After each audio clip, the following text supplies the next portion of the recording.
Assalamualaikum warahmatullahi wabarakatuh. Hai semuanya, selamat datang di podcast Riuh Riak Pemikiran. Bersama saya Ade Rezeki Santoso dan teman saya. Imam Kurniadi. Nah, di bincang-bincang kita kali ini kita akan membahas tentang urgensi generasi milenial memahami moderasi beragama. Jeng jeng jeng. Dah, langsung aja. Oh ya. Oke, untuk menyederhanakan pemahaman kita nih, Oke. terlebih dahulu kita pahami dulu apa sih sebenarnya generasi milenial itu. Nah, generasi milenial merupakan suatu istilah, suatu generasi yang dicetuskan oleh William Staurus Daniel dalam bukunya yang berjudul Millennials Raising the Next Generation di tahun 2000. Nah, generasi ini lahir di antara atau interval tahun 1980 sampai 2000. Nah, berarti kita ini termasuk generasi milenial Oke. gitu. Nah, terus generasi milenial ini memiliki ciri atau identik dengan sesuatu. Nah, salah satunya itu kecanduan internet. Nah, Mbak, kecanduan internet apa? Tergantung kebutuhan. Oke. Gitu, kecanduannya. Nah, yang kedua itu mudah berpaling ke lain hati. Tapi bukan soal pasangan, tapi soal pekerjaan. Yang berarti tingkat loyalitasnya masih agak kurang atau kendor nih. Nah, Atau bisa jadi lebih senang bereksplorasi kali ya, lebih iya, tepatnya. lebih senang mencoba hal-hal baru. Nah, kemudian dompet tipis. Nah, dompet tipis itu bukan karena nggak ada duitnya, Mbak, Oh, kenapa tuh? tapi karena uangnya sudah dalam bentuk elektronik. Nah, uangnya itu dalam bentuk OVO, terus kemudian ShopeePay. Nah, Iya, Mbak iya. sendiri pakai apa nih? Shopee Pay. Oke, karena Shopee memang lagi gencar-gencarnya saat ini. Nah, kemudian bisa apa saja, yang artinya multitasking. Disuruh ini oke, disuruh ini oke, disuruh ini oke. Kemudian yang paling mencolok itu salah satunya tuh suka berbagi. Jadi kayak teman-teman nih yang suka berbagi di sosial media, berbagi informasi ataupun berbagi hal lain di sosial media itu salah satu ciri ataupun identitas dari generasi milenial. Nah, dari sisi milenialnya mungkin udah teman-teman udah oke lah, udah paham semua karena sudah banyak juga yang jelasin. Nah, kemudian kalau dari segi moderasi nih, nah ini kan termasuk hal baru nih bagi teman-teman yang mungkin kuliah bukan di kampus keagamaan. Nah, jadi menurut Mbak Ade sendiri kira-kira milenial saat ini tuh moderasi beragama apa sih? Oke, secara sederhana ya, kita runtut dari segi bahasa aja.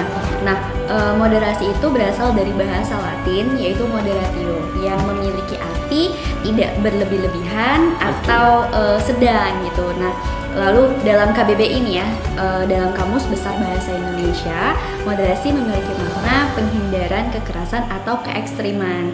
Jadi, moderasi beragama itu apa? Nah, moderasi beragama itu adalah sikap kita untuk menjalankan agama kita dengan tetap kafah, tapi juga bertoleransi dengan yang tidak sejalan dengan ajaran kita gitu. Nah, oke. Jadi kalau dari yang Mbak Adi bilang tadi, mungkin sederhananya moderasi itu suatu konsep ya, Mbak, dan penerapannya itu dalam bentuk atau aplikasinya dalam bentuk toleransi itu sendiri gitu ya. Nah, saat ini kawan-kawan, moderasi itu menjadi satu paham yang sudah digemborkan atau sangat digemborkan di kementerian kita, Kementerian Keagamaan dan juga di universitas kita tercinta sudah sangat digemborkan. Kenapa? Karena banyak sekali permasalahan toleransi di dunia ini yang menimbulkan kekerasan ataupun kericuhan yang luar biasa. Yang merugikan masyarakat. Iya, tentunya juga merugikan masyarakat. Nah, salah satunya mungkin konflik keagamaan yang di luar negeri ada Muslim Uighur, terus juga konflik Palestina, dan untuk di Indonesia sendiri mungkin banyak tapi tidak terlalu besar. Nah, salah satunya itu yang terjadi di Sumatera Utara sendiri nih, Mbak, ada di Tanjung Balai, Mbak. Tapi itu tahun 2016. Nah, tahun 2016 di Tanjung Balai konflik keagamaan sampai menimbulkan kerugian sampai 3 miliar rupiah. Masya Allah, itu sesuatu kerugian sangat besar sekali. Nah,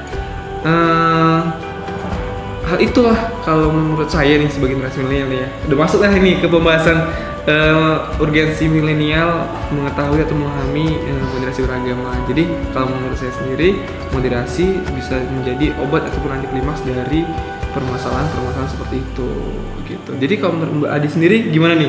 Lu banyak cakep kayaknya ya. Nah, gimana Mbak?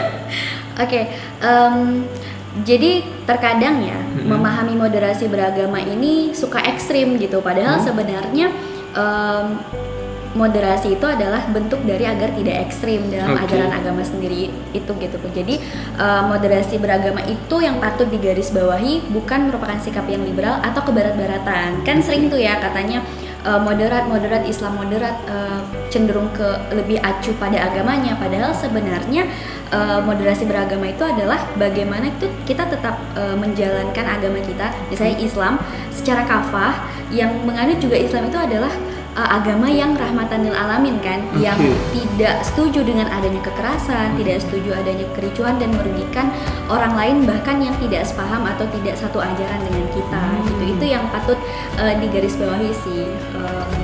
Dari moderasi beragama itu sendiri. Nah, itu pemahaman kita sebagai generasi milenial nih. Jadi kalau Mbak sendiri, saya jadi kayak wawancara ya Mbak, karena mungkin memang Mbak ini udah sering baca buku tentang moderasi, jadi saya juga masih belajar juga. Jadi kira-kira Mbak, menurut Mbak nih milenial saat ini nih apa sih pentingnya atau urgensinya untuk memahami atau mengaplikasikan moderasi beragama itu sendiri? Oke, seberapa penting sih gitu kan? Seberapa penting sih? Tadi kan udah disebutkan beberapa contoh. Beberapa contoh dari kasus terjadinya gesekan karena perbedaan kepercayaan itu sendiri, saking ekstrimnya terhadap kepercayaan itu gitu. Jadi sebagai generasi milenial nih yang merupakan generasi yang akan menjadi calon pemimpin di masa depan dan yang dimana kita kenal Indonesia Emas 2045. Oh, demografi? Iya, bonus demografi, dimana generasi produktif ya kita ini nantinya yang akan menjadi generasi produktif itu lebih banyak daripada generasi yang tidak produktif, yaitu generasi baby boomer atau generasi yang anak-anak gitu kan. Nah, ketika kita menjadi pemimpin, kita harus mampu mengaplikasikan sikap moderasi beragama itu gitu. Kita tetap menjalankan agama kita dengan baik, kita tetap menghargai orang lain dengan baik gitu. Jadi sehingga tidak terjadi bentrokan antar umat beragama lagi gitu di negara kita, karena seperti yang kita pahami juga dari Sabang sampai Merauke kita itu sangat beragam banget kan ya, dari beragam suku bangsa, agama dan kepercayaan, apalagi sekarang ini persaingannya juga sudah global sekali ya kan Pak. Gimana ya kalau saya melihatnya urgensinya nih ya, kan menyambung dari tadi urgensinya. Iya, bagaimana dengan Bapak? Nah, kalau saya lihat sendiri urgensinya itu memang ya kita ini generasi yang sangat dekat dengan internet tentunya kan. Jadi memang isu-isu kekerasan atau isu-isu agama itu cepat sekali sampainya ke telinga kita, ke mata ya, karena kita ngelihat ponsel, ngelihat internet, jadi cepat sekali. Nah, ini pentingnya untuk kita toleransi dan pentingnya menerapkan konsep moderasi. Kenapa? Karena ketika kita sampai informasi ke kita mengenai sesuatu kekerasan atau apapun itu yang bersinggungan dengan agama, etnis atau budaya, kita bisa menenangkan diri kita dulu, memahami diri kita dulu, kemudian baru cross check kira-kira benar atau enggak. Kalau memang benar, kira-kira kita harus menemukan jalan keluarnya, bukan malah menjudgment ataupun menambah masalah yang telah ada gitu. Oke, masuk nih ke jurusan kita ilmu perpustakaan. Itu pentingnya untuk berliterasi, karena literasi itu sendiri cara kita untuk memahami informasi itu apakah sesuai dengan kita atau tidak gitu, melihat terlebih dahulu apakah valid atau tidak informasi tersebut.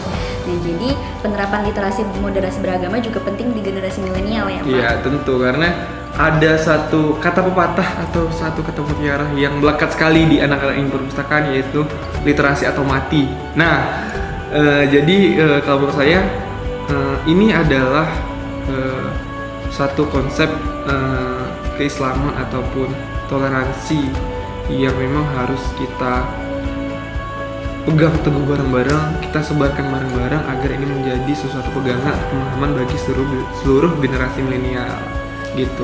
Oke, sehingga menghasilkan masyarakat yang lebih toleran dan rukun, aman, damai, sentosa ke depannya, sehingga bonus demografi, cita-cita bonus demografi Indonesia Emas 2045 bisa tercapai nantinya.